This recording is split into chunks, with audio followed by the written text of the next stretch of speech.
welcome to our podcast episodes from the GetTheNet series. My name is Abina and I'm your podcast host representing the Robin nonprofit organization. This podcast series is part of the GetTheNet European funded Erasmus Plus project, where together with 10 more international partners aim to support the personal, social, and educational development of young people and to enable them to have a voice, influence, and position in society as they move from adolescence to adulthood and independence. If you would like to hear more about Robin as an organization, please check out robinngo.dk. This is robinngo.dk. Again, robinngo.dk. Today's episode is centered around the topic of Erasmus Plus success stories, where together with our guest Bogdan discuss the positive impact the Erasmus Plus project had on the development of his skills, competencies, and shaping his future.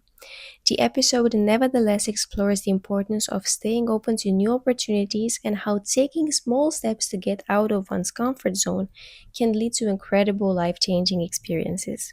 Enjoy! Hello, and thank you very much for being here with us today. This is our second episode in the GetTheNet podcast series where we're discussing about Erasmus Plus impact stories this time. And with me here today, I have Bogdan. Thank you very much for being here. And I would like to get maybe an intro from you. Hello, thanks for having me. Thanks for this opportunity. So, my name is Bogdan Tatko, and now I work as a teacher in high school and gymnasium. And what did I do before this? Well, I was in university, obviously. Can't be a teacher without that, I hope. And during my university years, I was active in a youth NGO for students. And that opened my eyes about Erasmus. In university, I only knew Erasmus was about studying. But during my time in university, I learned more about that. And in that period, I got to do university student stuff, representing the students, their rights, and everything in the university. But at a certain point, I had to get a job. I worked as a volunteer in another NGO for people with disabilities. And then I worked in education for small kids, not exactly education, more like, no, not formal education, more like non-formal and informal. Okay. And I like that. So I wanted also to try the corporate life because I studied computer science. So I went into a corporation. That did not last too long for me because I realized that, of course, the work conditions were fine. The colleagues were really nice. Everything was doing great. But I did not see myself be there for a longer time. So that was only a few months. And then I got into education after a few Erasmus projects because I found out that that fits me more from many points of view. So I think I hope to be a university teacher soon, but right now I'm a high school teacher, mainly high school. That's really nice, and I think it's a really interesting perspective that you're having here because you have done your education, been part of Erasmus Plus projects, and now you're teaching. I'm curious, how has your Erasmus Plus experience been while you've been a student? So while I was a student, I did not go to study with Erasmus. I just went to Key Action 1 projects mainly. That means for me, that meant mainly youth exchanges and some training courses. My first one, should I talk about my first one? Sure. Yeah. So actually how I got into Erasmus, I was very hesitant to leave my comfort zone, as many young people are, I believe. And yeah, definitely. As I see with my students right now in high school. My mother actually went, she's also a teacher, and she had Erasmus Plus job shadowing or something like that. I cannot remember the type of project she was in, but she was from work from the school she was working in a one Erasmus, and she told me about, hey Bogdan, do you know about Erasmus? I'm like, yeah, you can go to university to study. No, no, no. She told me, no, no, no. There is Erasmus for youth, for not only for studying. And I said, hmm, that's interesting. Let me think about that. So I did, and I found out that yes, you can find a project about your topic of interest, you can apply, and then I kept going back to my comfort zone, like, I'm gonna meet strangers, but every day I work with strangers in my student NGO. But then, yeah, but these are international strangers. I was hesitant. I was very hesitant. But my mom, being a great mom, and now I am so thankful for it, she kept buzzing me about it. She kept searching for projects for me about my topics of interest. And finally, she found one about organizing a festival like the Days of the City in Okay. Portugal, that was. And because of her nagging me, I applied. And one night I got a message like, hey, hello, you are being selected for this project. I'm like, what project? I applied like 1 month ago. What's happening? In Portugal. I'm okay. That's the project. So bought my plane tickets. I was introduced into the group of the project, and I arrived in Portugal. So I think I was very lucky to be in this project as my first project because it was.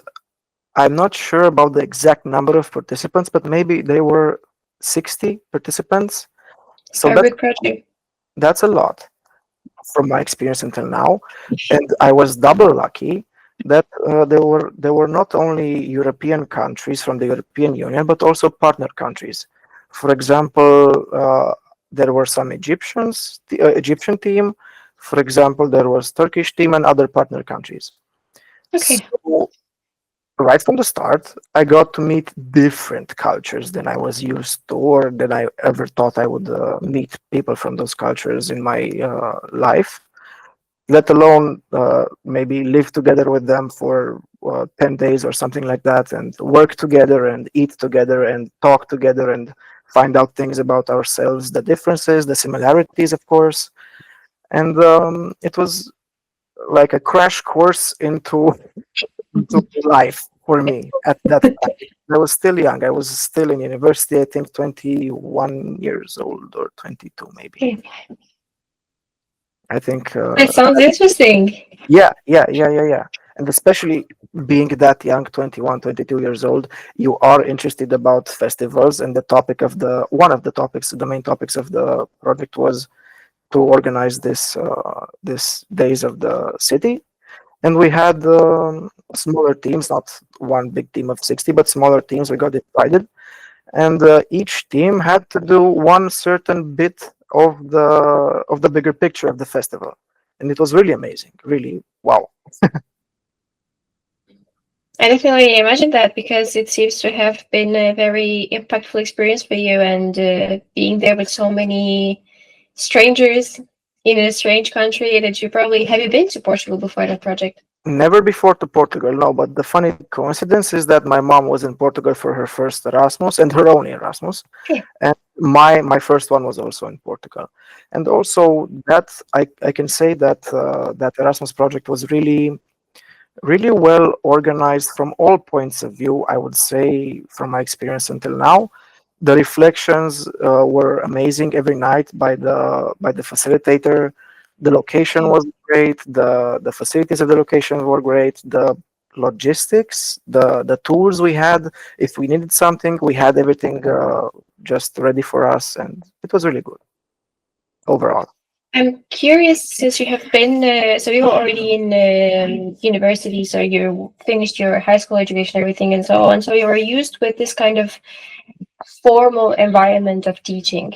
Yeah. I'm curious, how was it for you when you got to experience non-formal education?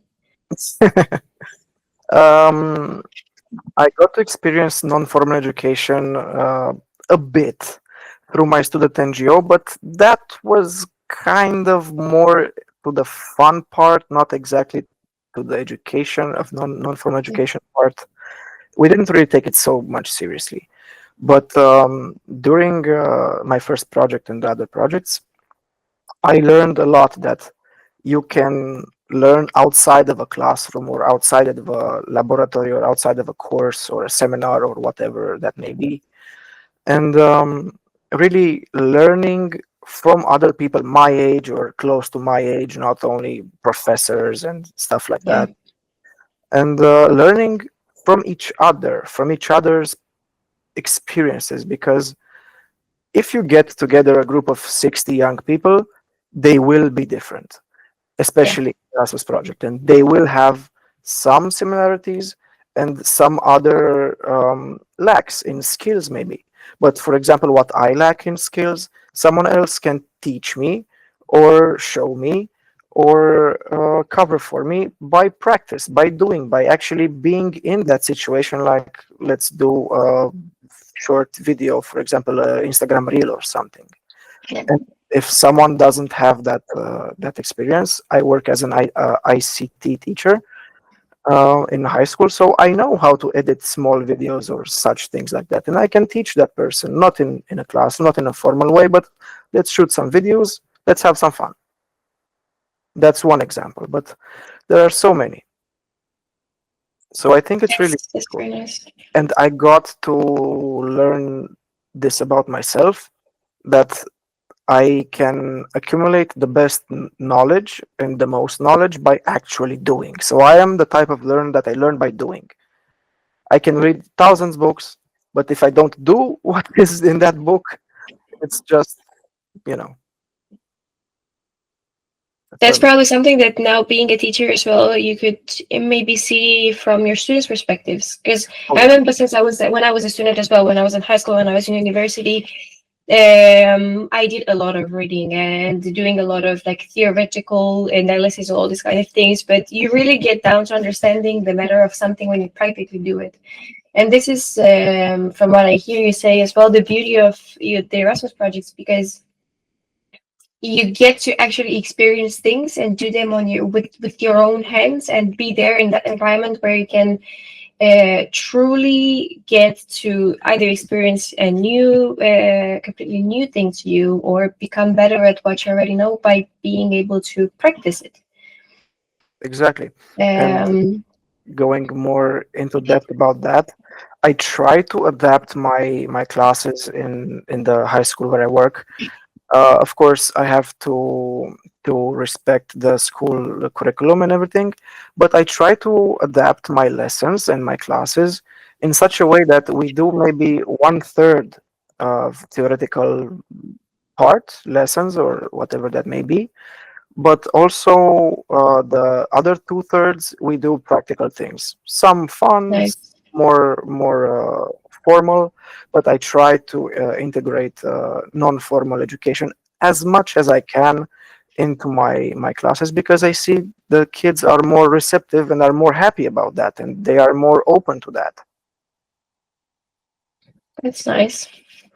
And I'm curious, as from your perspective as a teacher, you of course come now with the background that you have experienced Erasmus Plus before actually getting back into the education system, but this time as a teacher, not as a student anymore. Um, when you start each year with different classes, do you see people knowing about Erasmus, or is it something that it comes to you that it's unknown territories that young high schoolers or people do not know about? I will answer in two ways here, because I will talk about my personal experience from the school Sure. where I'm in, and also about the general idea of it, maybe in my region of Romania. I'm not able to talk about the whole Romania. By the way, I'm Romanian. I forgot maybe to say that. And so let's talk about that. Let's see. In my school, I'm lucky that we are a European school, so we do have Erasmus Okay. accreditation, and we do have mobilities for teachers, for employees, and also mobilities for students. And Nice. we being a German minority school, We try to make the partnerships with other German speaking schools or German speaking countries, for example, Germany or Austria, obviously. And some kids, depending on their age, because usually we take not the students from the last year of studying from, so not from the 8th grade and not from the 12th grade, because they have to focus on their exams, on the final exams. Yeah. But the other kids, we do have some sessions every year about selections for Erasmus projects, which the school has. And we inform them what is Erasmus, what are the school education Erasmus projects about, that there are other types of Erasmus projects. And recently there was the Erasmus Week or Erasmus Days, correct me if I'm wrong. Okay. We had Right. disseminations about that, we had activities about that. So I consider that in our school where I work, um, children or students are informed about it. Also teachers, obviously. But sometimes teachers are more not so open about participating in Erasmus projects. The Erasmus coordinator from our school always has trouble finding teachers who are willing to go in any kind of Erasmus project. So that's the situation from our school. But mainly teachers are open and students are informed. But the general idea, I'm not so sure that many schools know about Erasmus or know so many details about Erasmus. Schools know, teachers know, uh, management teams from schools know. But I'm not sure if all or most of the students, the kids, know about Erasmus and know what that is, what opportunity that is, what happens, what they can learn. Because Erasmus is non-formal, obviously. Yeah. But it's not only just fun. You're supposed to do something to learn something. The Yeah. main idea is that something can be lots of things, soft skills, cultural diversity, whatever. But it is about broadening your views as a teacher and as a kid, as a student. Yeah, I agree. And I mean, this lack of knowledge or awareness about it, or maybe in some schools or high schools, whatever, they know about the idea of, but they have never experienced it. This is maybe a proof since when you were in high school, for example. Did you hear about Erasmus when you were in high school? Again, I was lucky. When I was in high school, we had a team of, I believe, 4 teachers in the high school where I was a student, different one than the one I'm working at now. We had, I believe, it was called Leonardo or Comenius projects. This was before Erasmus, I believe, Yeah. and we had some kids that went to mobilities in high school, and we had disseminations, and I was aware of that. But I know that my friends from when I was in high school, from other schools, they did not know about that. Yeah. But It's now, insane. in the last years, at least in my city of Arad, I am from Arad, Romania, the west side. In my city, there are more and more Erasmus schools, more and more accredited schools and high schools. So it's going on the right path. Really, I think so. And it's becoming much more universal to know about the concept. Also, I remember when I was in school, it was right in my last years when I've heard about it, where Erasmus started to be a thing in my school, and I've heard about other places, but not before that. And in your last year, you had your exams, so maybe you couldn't focus so much on Erasmus. Exactly, exactly. And also, same as in your case with your high school right now, we were not really encouraged to go participate in projects when we were in the final years because we had to, of course, do more of other stuff. Yeah. But one very important aspect of Erasmus is, besides learning something concrete about different topic, it's developing your personal or interpersonal skills, and being in a very different side of the educational systems, where you learn about collaboration, communication, broadening up your views on different cultures and perspectives. How was that like for you when you first entered your Erasmus Plus experiences? So when I started, I was really not so much aware of the cultural differences between people, and I was used to my Eu- Romanian identity and my European identity. I thought I was European because I was in the European Union and everything, but Erasmus and the interactions with people and not courses, maybe activities during the Erasmus, the sessions, uh, taught me so much more about it. I am more tolerant, I think now, and I encourage my kids to be not my kid, not my person, the kids in my classes, because I don't have kids now. So the kids in my classes, I try to, and I do succeed, I think, in making them more aware of what's around them, cultural wise, heritage wise, everything. And they are more open, I think. And Okay. since working in this high school, I did participate in a few projects with kids from my classes. I remember right now two specific cases where I took ninth graders one time, the next time 10th graders, different classes, different school, different kids, different ages, and they got to see on their own experience that which I was telling them in my class or things like that, or the values I was trying to uh, pass down to them, pass down like I'm their grandfather, the wise black bee. Yeah.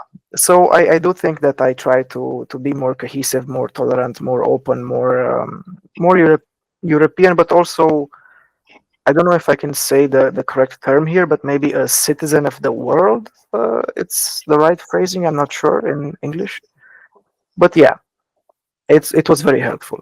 It was really helpful to for me to understand the world and everything because even if you take one person from Europe and the next person from Asia or Africa, we do still have the same dreams. We do still have the same hopes. We do still share the same struggles, no matter in which part of the world you are. Of course, some Yeah. small tweaks, some small adjustments, but we all face the same things in life, I think. And it's better if we have a bigger picture of what's happening in different cultures and how other people um, or other cultures handle that or go through that or how they overcome their situations. I would like to take this opportunity and talk a bit about the GetTheNet Erasmus Plus project. The project is funded by the European Union and aligned with the EU Youth Strategy 2019 to 2027, as it promotes activities that aim to engage, connect, and empower young people. Following this intent, the activities offer a multitude of non formal learning opportunities for young adults and engagement in open dialogue. The project is developed and implemented by international partners from Denmark, Croatia, Italy, Romania, Lithuania, Portugal, Bulgaria, Spain, Latvia, Poland, and Greece. Continuing to our episode. We are very similar to each other, but also in a way we are very different because we have our backgrounds, our language, our cultures, everything. So it sets us apart in a way, even though we're very close connected. But I am curious from your perspective when you have had kids in your classes that went through Erasmus projects and when they came back, did you see a change in their view or their approach, or was it like fascinating for you to see their aha moment where they actually got to see the world or different or just develop different views of different things around? Yeah, I have one very vivid example of this in my head right now. I was with ninth grade. Now they are 11th grade. 2 years ago in May. Yes, in the end of May, in a project, a youth exchange. Um, it was about ecology, and we had, of course, we had to prepare some homework, let's say. Yeah. Beforehand, before going to the project, we had to prepare some presentations to prepare the ecological side of our countries and stuff like that. And I told the kids before the project that, listen, you're going to meet lots of people, maybe your age from high school, maybe 20 something, early 20s. They're going to be old people, in quotes, by your value and judgment. By their judgment, I am old and I'm 29, uh, maybe. And I told them you're gonna see people from different cultures, different ideas, different points of view. I just told them try to be open. It's not gonna be a classroom. We will have some activities. We will have some sessions. You will have to talk in public. And when they heard about talking in front of other people from other countries, strangers, with their English level, again in quotation marks, like, teacher, I'm not sure about my English. What am I going to do? What if I freeze? What I told them, listen, you're only human. If you freeze, you freeze. You look at me, I'm going to give you the okay mark, and you go. No problem. It's no problem. People, uh, all the people have these stage fright or some kind Yeah. of, let's say, emotions or frights, fears, to speak in public. It's the biggest fear in the world, I think, speaking in public in front of other people. So they were understanding about that until the moment came to talk. They were in front of everybody. I saw their reactions, and I had many surprises. I had kids with very good English levels. Again, a fun fact about this: doesn't matter how good your English is. When you go to a project like this, an international project, you will meet people with different levels of English. And your English, no matter what level it is, it will adapt to the level of the group. For Yeah. example, your English is C1 level or C2 level native speaker. You will have a little bit of, let's say, a lower English level because not so many people are C1 or C2 level, let's be honest. And again, Yeah. if you're A1 or A2, your English level will develop. You will be better and better by participating in this. So, coming back to my kids, again, my kids, but from my classes, they handled it amazing. They only had one time when they froze or they had like a poker face, like a ghost face, like a white face, and they looked at each other, not at me. They looked at each other. They looked at the TV where they had their presentation, and they was like, "Oh, okay, talk about that." And on their own, they continued, no problem whatsoever. Just one small snafu, let's say. They got scared for 5 seconds. Of course, in their heads, that those 5 seconds were like 5 eternities, not 5 seconds. But Exactly. Yeah. yeah, but really, they were amazing, and I was so happy to see them on their own overpass that small step. And they were not exactly from the class. I took people from different groups of friends from their class, from different backgrounds. I tried to mix my team to be all different. And during the trip from Romania to the country of the project, we were getting to know each other better and better. They were a little bit getting to realize that I am also a human. I am not a teacher, but I'm a human. But they got to become better friends between themselves. But after we got home from the project back in Romania, I saw them differently interacting between themselves, between the other colleagues of the class. They were like totally different kids, totally different people. And this happened in what, 10 days maximum, 12 days maximum, I think. It was really amazing to me. I did not think I would see such a big change in such a small time in five or four kids. The team was 5 people, I believe, if I'm Okay. remembering correctly. So it was really interesting to me for me to see that. If I'm talking about myself, I think I also had the same development, but it's not so easy to see it in yourself. Only after Yeah. reflect. after a longer time, when you look back in things in your life, of course you can realize. But as a teacher, working in education with some experience now for a few years and more years of Erasmus, it was so heartwarming for me to actually see this. And the head teacher, the class teacher from their class, and also from the whole school, after maybe 1 month or 2 months, took me to a private talk and told me, I don't know what you did in that project. The kids told me some things, but that's just normal things. But I see, and we as the teachers see, that they are so much more social. Their soft skills got better.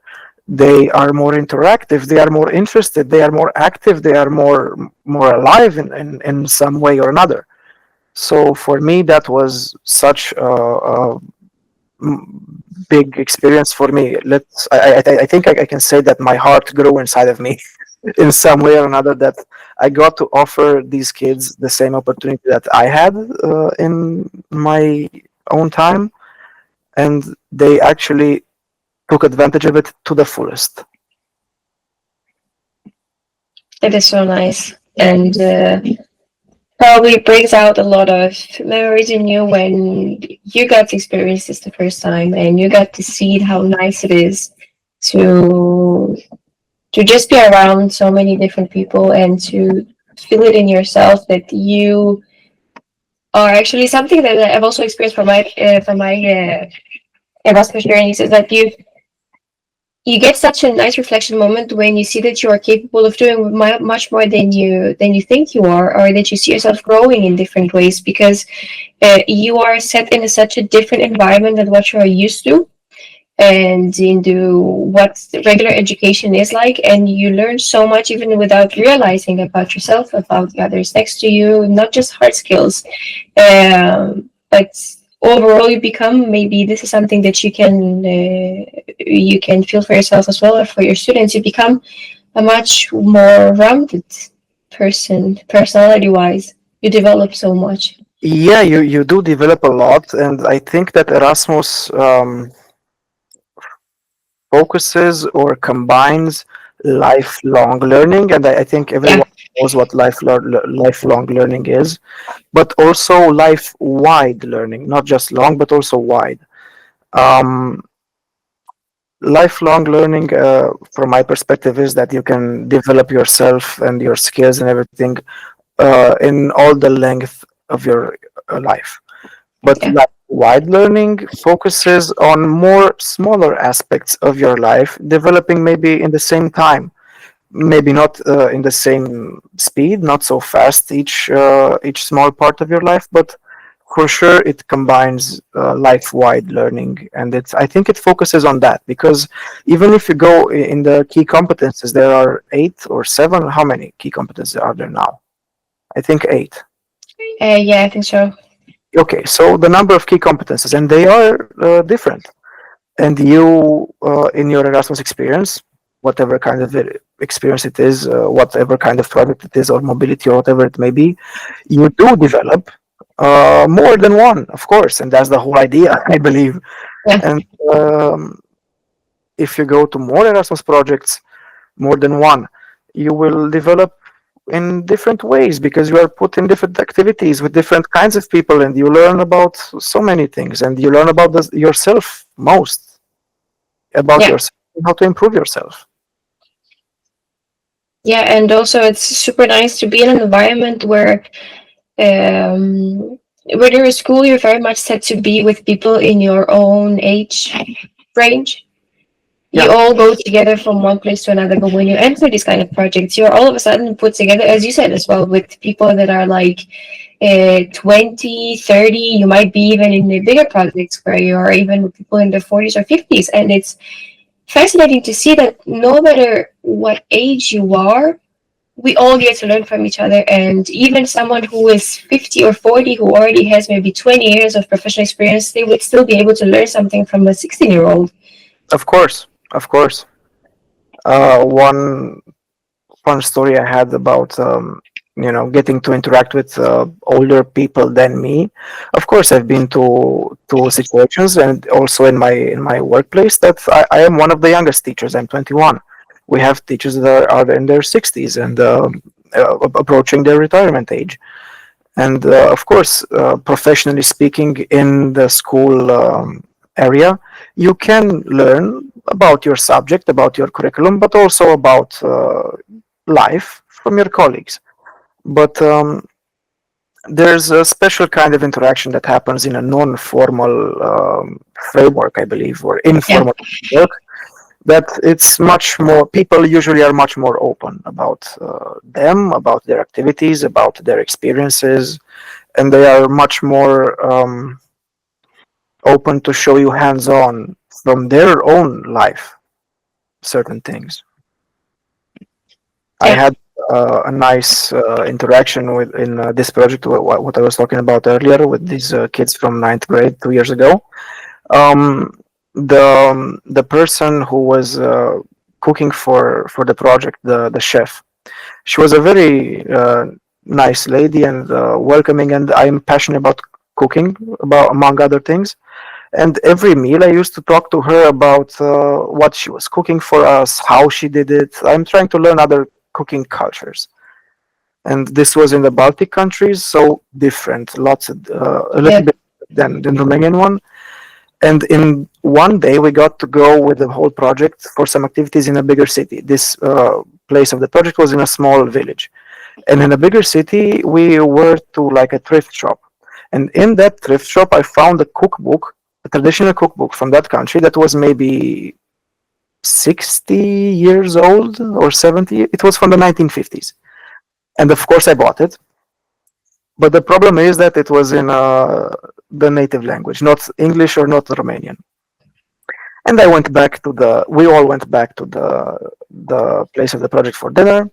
And again, I was having my dinner talks with the chef. And I told her I bought such a nice book. Look at it. It's this one. And I immediately saw her face light up as if she saw a diamond. Like, oh my God, let me look through it. She was looking through it and she said, this is exactly how my grandmother and my mother used to cook for me. Can I have this book? Please, please, please. She tried to convince me in so many ways for me to give her that book. But I said, no, it's my book. I was the lucky one who found it.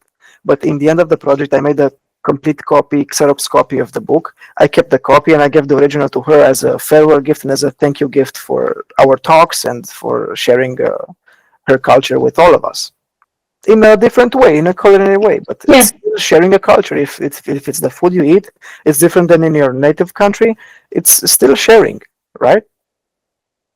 Yeah, and it's this is such a good point to mention it here because probably you've been also in projects where the intercultural night was a thing in Erasmus, right? Yeah, yeah, it is. Intercultural day or night, yeah. We Yeah. present dances, traditions, legends, culture, foods, everything. Sometimes we cook, sometimes we bring non-perishable items. I think they are Mhm. called. Don't go bad.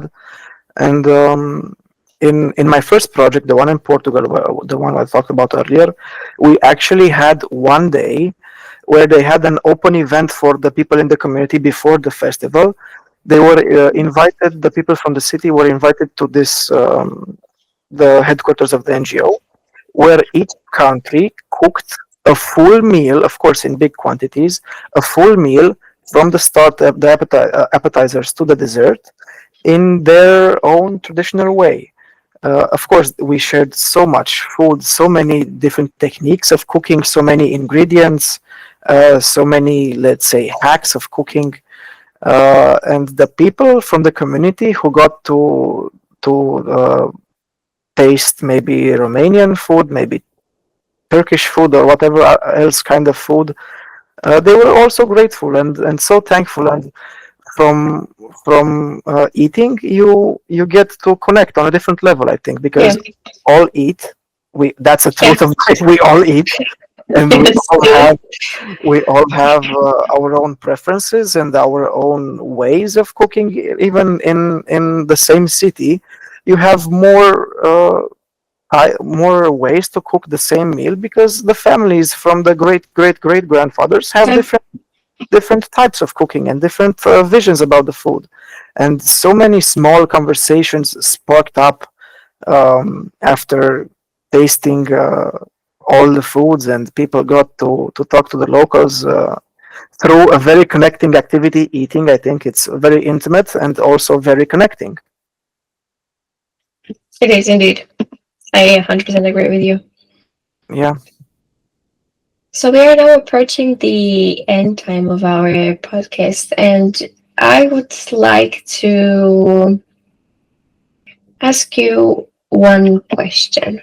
Hmm. When you talk about Erasmus and about your experiences, and you talk to other maybe people of your age or like people from your classes in high school, everything, how would you empower them to participate or to just, as you said when when we started the conversation, just take that one risk and put yourself in an uncomfortable environment to get to experience the joy of Erasmus?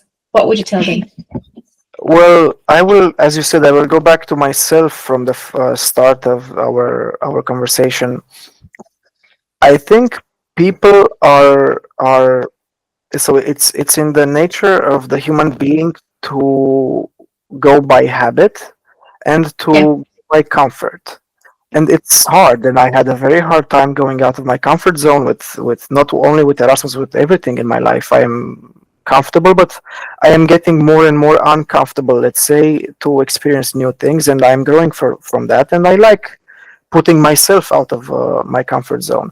But the thing is, people, I think, wait until they're ready, or wait until the perfect time comes. In the vacation from university, or maybe in the holidays from work, or maybe in some other time, yeah, or maybe until they get their English better, or maybe until I don't know what happens. Um, there's not. It's never the perfect time to do anything. So just take matter into your own hands. Dive into the ocean of cold water of new experiences in this case, and just find a project of your topic of interest. The type of project, maybe it's a training course, maybe it's a youth exchange, maybe it's yeah, on the topic of ecology, maybe it's on the topic of entrepreneurship, maybe it's on the topic of sport, whatever it may be, arts, whatever. Um, Find the topic that you think you're gonna enjoy more or that fits you more, and just do it, because you're never gonna be perfectly ready, and it's Erasmus gives you a chance, a perfect chance to get out of your comfort zone. And that's exactly where the real growth happens, I believe. yeah, Growth happens outside of your comfort zone. Of course, you're going to make mistakes, but of course, you're going to laugh a lot doing those mistakes. And of course, you're going to develop, you're going to find out your strong points that you never thought you had. And yeah, you're gonna discover your skills like you would maybe never discover them in your normal comfort zone in your normal day-to-day life. I think Erasmus puts you in such a context that you get to develop to develop and to discover yourself as a human, as a person. And I would say that don't just go to a different country to visit it. For example, don't just go to whatever country just to see the capital or whatever city you're flying on or going by train. Go to learn how people live, and go to learn how people have their lives and their points of view, and how people dream and how people hope. Because that's one of the truths of life, again, that we all hope, we all dream, yeah, we all have certain aspirations, and we all have certain wishes. And let's see what wishes do we have all, because in some point or another they will connect, all of them, if we want a better world for all of us. So I think if you go with an open heart and soul, you will find and you will make lifelong friends, and you will gain new perspectives, new visions. You will gain the confidence and the skills to handle and to grow from everything life throws at you. Yeah. I think that's the best advice I can give.